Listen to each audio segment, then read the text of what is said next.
Member সাহেব, আমি তো চিন্তায় মরে গেলাম। শীত আসলে আমার পুকুরের মাছ কেমন জানি মরে যা।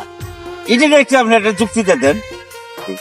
চেয়ারম্যান সাহেব, মনে যদি কিছু মনে না করেন তাহলে একটা কথা কই। আচ্ছা কোন? আপনার পুকুরে 5 থেকে 6 কেজি ইঁদুর মারা বিষ দেন, দেখবেন যে সব মাছ মেরা শেষ। ঠিক আছে ঠিক আছে। বাপরে বাপ, এইটাই আমার খামার।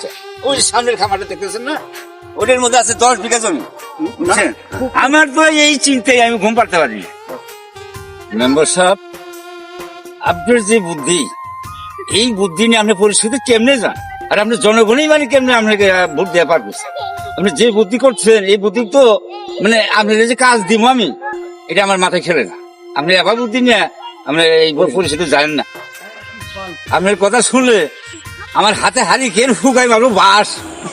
বাপরে বাপ, মুখ কইছেন মেম্বার আর কাউন্সিলর হচ্ছে চেয়ারম্যান, এর বিধি ব্যবস্থা কি করন যায়? আপনার কাছে কথা কয় কাঞ্চন চেয়ারম্যান তো একটা সুদ টেহা দিয়ে পাস করছে, তো জানিলাম না। সেটা তো জানি, লোক টাকায় দিন পিছিয়ে লোক টাকায় লোক নাগাই দেবো। ডাবাই পরিশোধে গেলে আমার দামই দেয় না, শালারা চুরি করে ভোট না নেয় মরে লড়ছে এমন হইলো। হ্যাঁ, গোটা পার এবার গোড়া আমি দেবো না। তাহলে চলো ভাই বাজারে যাই গিয়া, ওখানে নেয় মরে ওখানে হুকায় বাসি দেন নাকি এটা জানা আছে। ভাই চা খাই গিয়া।